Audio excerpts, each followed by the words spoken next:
The time is just gone 12 minutes to 10 as we continue with the broadcast this morning. Now, this is extremely important.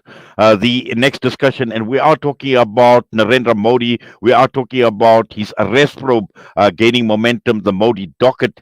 And we have learned about the South African Kashmir Action Group, SACAG, and MLA, the Muslim Lawyers Association, as complainants who have lodged an application to secure the arrest of India's Prime Minister Narendra Modi. And this for crimes against humanity, both in occupied Kashmir and in India. Now, this is important because early on we spoke with Maulana Musa Akudi and we spoke about Palestine, we spoke about Masjid al Aqsa. But just looking at us here in South Africa, how much of an interest do we have in terms of what is playing out in Kashmir? We need to remember that Kashmir is even an older occupation than Palestine. When one looks at the modus operandi, both the Zionist entity and the Hindutva entity, exactly the same in their approach on how they have oppressed the people of Kashmir, the people in India, through this occupation that have been brutal for well over 70 years. And this is the reason why we are talking this morning with Muzzammil Ayyub Thakur, who is with the World Kashmir Freedom Movement. Muzzammil, Assalamu alaikum wa rahmatullahi wa barakatuh. Jummah Mubarak to you and welcome. Wa alaikum salam, khair mubarak, and thank you for having me. Yes, clearly it comes at a time when we are talking about the Modi Docket and we are talking about his crime against humanity.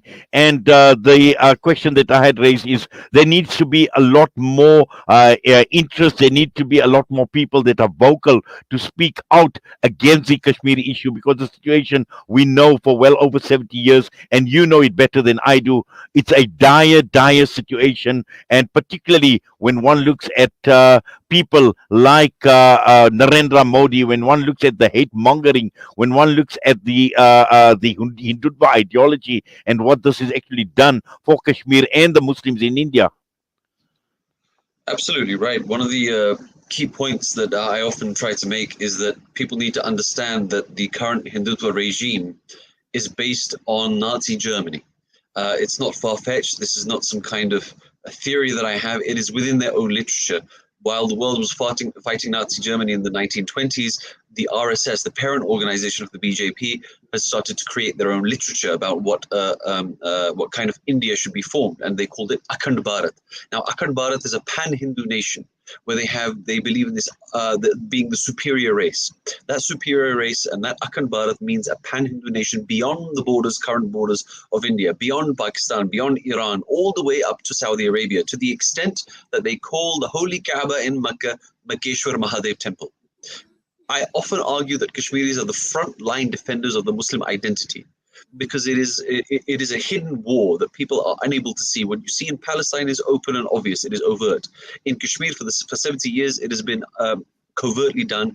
Not so covert that nobody would have known, but the Muslim community internationally, as well as the international world, very limited information used to be shared by them, by the news agencies and whatnot. But it was Muslims for more than 70 years that have been defending that land, defending that Muslim identity, because we knew exactly the direction in which this Hindutva regime was going to go. We warned even the Muslims of India, who became more loyal than the king during this time in India. Now they've realized that the mistakes that they've made, their forefathers have made, in trying to be more Indian, more loyal to India than even the Hindus themselves. Since 2019, we've seen various different laws that have been put in place, like the CAA, the Citizenship Amendmentship Act, which essentially makes Muslims second-class citizens, or the NRC, the National Registration of Citizens, which again demonizes Muslims. The situation in India right now with the Muslims only exists because the laboratory experiment that India used in Kashmir was then exported to mainland India as a policy.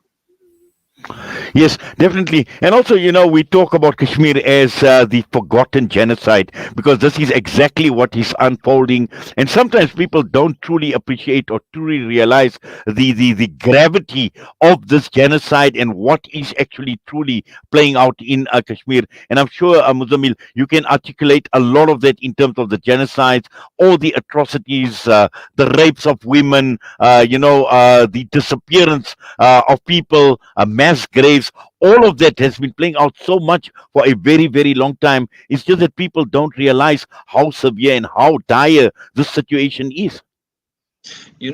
We often use the term human rights abuses. I think in the context of Kashmir, it is far too soft a term. There are no human rights abuses. Instead, what there is a catastrophe, an obliteration of Muslims in Kashmir. When and the methods that India have used: murder, rape, enforced disappearances, torture, human shields, fake and staged encounters, mass unmarked graves, torture camps, bullets, pellets, tens of thousands of orphans and widows, half widows. Half widows, a concept in Kashmir that was coined because of women whose husbands have been disappeared, but they don't know whether they're dead or alive. What is the situation of that woman? Cyber cells exist, media blackouts, illegal draconian laws. We have the longest internet shutdown in history. False flag operations, demographic change, which is happening in Kashmir, settler colonialism, what people usually refer to what is happening in Palestine. When none of these work, even the Indian government then starts using even further atrocities by targeting those activists living outside of Kashmir, outside of India, outside of their jurisdiction, and then targeting them as well. Of course, the Muslim Ummah is supposed to be an Ummah, but the problem is, like you said, it is a forgotten genocide, and this genocide isn't something that just happened in 1947. It is an ongoing process. It just doesn't happen over one period of time. It is constant. The genocide that is happening now is not just with our lives, it is with our culture, our heritage, and most importantly, with our Muslim identity. Our masjids are now being turned into mandirs. Children are being forced to sing the Hindu ritual songs. Just yesterday, I was watching a video of children that are being forced. The Muslim ulama in India, during the time of crisis of Kashmir, before they've had to face their own, used to condemn the Kashmiri Muslims, saying that what we were doing was kufr, until it came onto their doorsteps. And even when it came on their doorsteps, they even started telling Muslims, we must abide by the constitution. We must have faith in the judicial system. What judicial system? Which constitution? It isn't certainly Allah's one. It isn't the one that Allah bestowed upon us. So there is now a disconnect among particularly young Muslims in India that have seen what is happening in Kashmir. They've looked towards us and used us as a source of inspiration. For more than 70 years, we stood firm against oppression and tyranny. We stood firm on our belief as Muslims, on our Muslim identity. And now it is Muslims inside India and other minorities that look towards Kashmir and use us as an example, which is why it is important for Muslims around the world, when we talk about oppression, we talk about the Uyghurs, and we talk about the Rohingya, and we talk about the Palestinians, you must include Kashmir in that, because whether you see it or not, we have been the champions and the frontline defenders of the Muslim identity.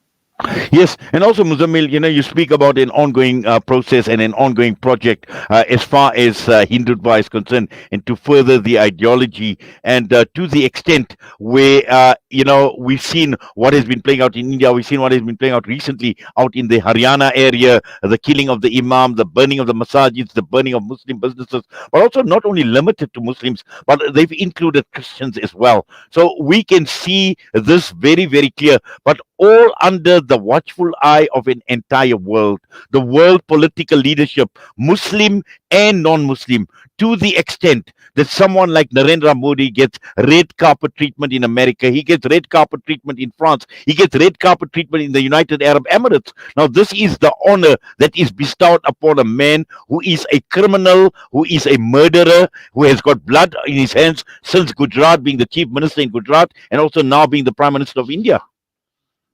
It's shocking that our Muslim, you see, I understand from a Western point of view, they have economic ties and economic interests, political geostrategic interests with India. When it comes to Muslim nations, it surprises me that they forget their Islam at that point in time. They even follow the same rituals as the Hindus. I think in one of the Arab countries, they opened up a new Hindu temple, and they were performing the same rituals as Hindus were performing. This takes you completely out of the fold of Islam. To replicate and to copy the particularly the Hindu, which is essentially idolatry, and this is the thing. These are the things that they were doing. So essentially, what we expect is particularly with the docket that has been worked upon, is that at least the people in South Africa are aware of what is happening in Kashmir. The judicial system will at least look into the war crimes and the crimes against humanity that have been performed by this government, particularly by Narendra Modi.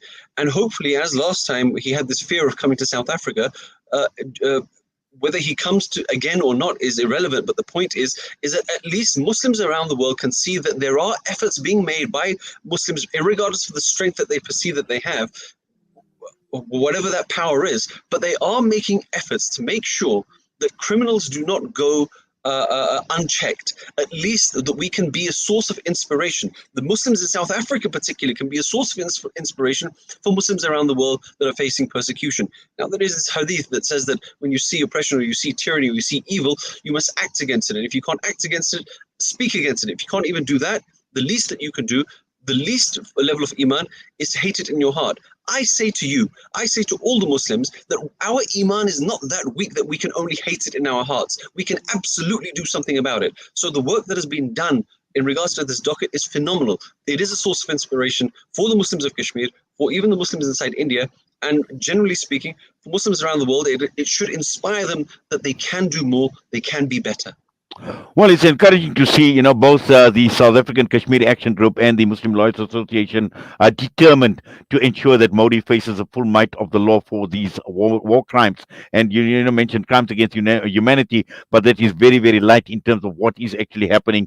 But also at the same time, looking at, sometimes we speak about the hypocrisy as well. And we know here in South Africa, Vladimir Putin with the BRICS summit that was coming up, there was huge issues to the extent that the matter had actually gone to court to stop Putin from coming into South Africa. And we'd like to see, Muzzammil, we'd like to see something similar where the Modi issue is major and not only limited to Muslim organizations, not only limited to SACAG or to the MLA, but just humanitarians and peace-loving people right across the entire country.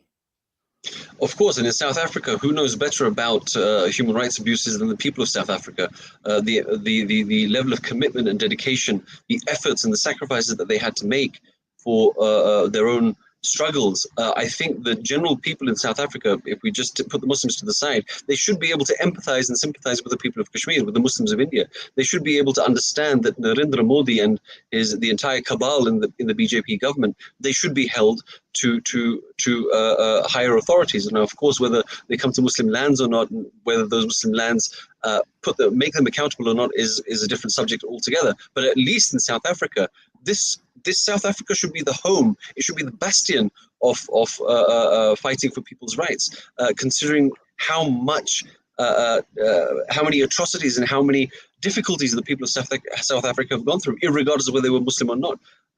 So I'm hoping that the work that is being done in regards to this docket will get other Muslims on board. They will stop being apathetic and assuming that the law will take its place and whatever happens will happen.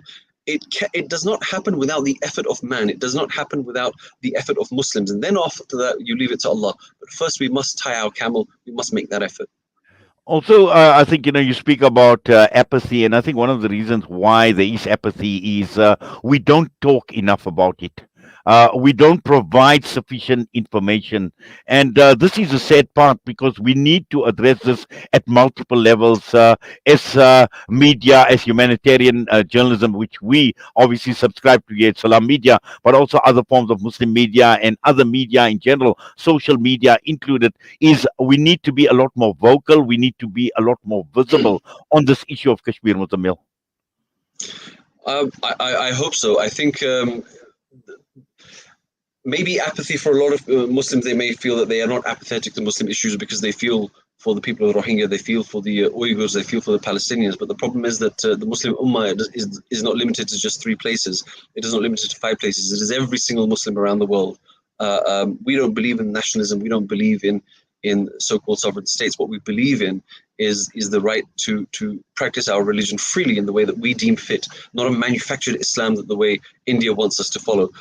I think the more that we speak about this, the more work that like Salam Media, the way that you talk about different issues, and the more it is engaged, and the more it is the information is spread within the community, the more that we engage with these people, the better and the more vocal our society and our community, and more importantly, the next generation. We want to leave something with them. You want to give them the inspiration. You want to show them that we made the efforts. We tried our level best, and then we hand over that torch to you, and they may continue that effort. It should not stop with us. The biggest fear that any Muslim should have is that the legacy dies with them. The legacy should continue the same way that our da'wah never stopped. Islam continues to grow, and in the same way, if we want Islam to continue to grow, we must make sure that we raise all of these Muslim issues, not selectively. We must not be afraid of what the Indian government will do. I think a lot of the arguments are that some Indian Muslims living outside of India say that our families are still in India, our property is still in India. If we speak up, then they may suffer. That is absolutely true, but nothing worth attaining comes without sacrifice.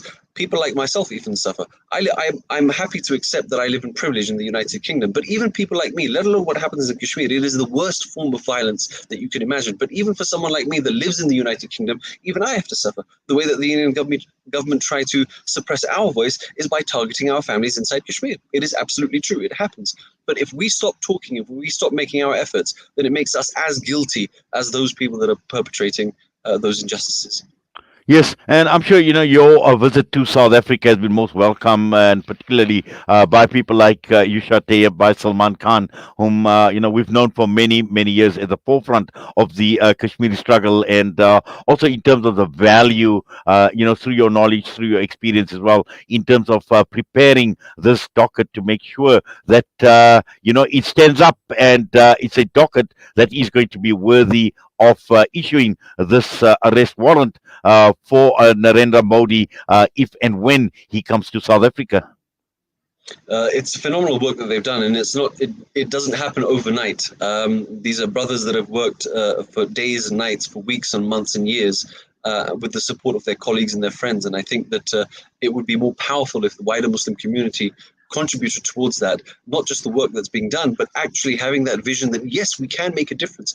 We can call out the Indian government, we can call out Narendra Modi as a war criminal and all of his associates as well. You see, if the world deems fit to call Putin a war criminal and go after him, there is no reason why they can't, and jointly, as a joint effort, why we can't go after Narendra Modi and his entourage. Well, are you still going to be much longer in South Africa, Muzzammil? Inshallah, just for a couple more days. Well, inshallah, we trust. I'm enjoying myself very much here. Well, I'm sure you are. I'm sure you are. But Alhamdulillah, we obviously have thoroughly enjoyed you being part of this broadcast and being in our company at Salam Media on this Jummah morning. And once again, we'd like to say Jazakallah to you. We thank you for taking time out and talking to us. We do appreciate it. And we wish you well, inshallah. Allah grant you the strength. Allah grant you the health, the ability to continue with the wonderful work, inshallah. And more importantly, as we always say that in our lifetime, we want to see the freedom of Palestine and Masjid al-Aqsa. We also want to see the freedom of the people of Kashmir, inshallah. Inshallah. We just pray that the people of South Africa, particularly the Muslims, finally will at least, if with the Palestinian cause and with the Uyghur cause and all these other causes, they come together, they're united in this front. Inshallah, you will also come united in regards to Kashmir as well. Ameen. Jazakallah khairan. Assalamu alaikum wa rahmatullahi wa barakatuh. Wa alaikum salam. Muzzammil Ayyub Thakur with us this morning, alhamdulillah, inspiring us on the Kashmiri issue, inshallah. And this is exactly what we need to do. We need to pay a lot more attention to all the atrocities right across the entire world. And Kashmir being the oldest occupation, even older than Palestine. And so I know sometimes it sounds like a stuck record, but again, whatever is being whatever is being done in Palestine is being mirrored to the T in Kashmir as well. Both the hindutva and Zionist ideologies, exactly the same aims and the same objectives: to humiliate, to persecute, and this genocide with untold brutality against the people of Kashmir. And with that, I'm going to be leaving you once again from myself and the team here at Salam Media. It's been wonderful being in your company. Enjoy your Jummah, inshallah. Remember, you need to recite Surah Kahf, as we are encouraged to do on this day of Jummah, and also abundant durood on our beloved Master Nabi Muhammad Sallallahu Alaihi Wasallam. Remember us, remember our families, remember the entire Muslim Ummah in your du'as on this day of Jummah. Next up, Juice 24, Sheikh Yasin Al-Dosari. And with that, from myself and the team, Assalamu alaikum wa rahmatullahi wa barakatuh.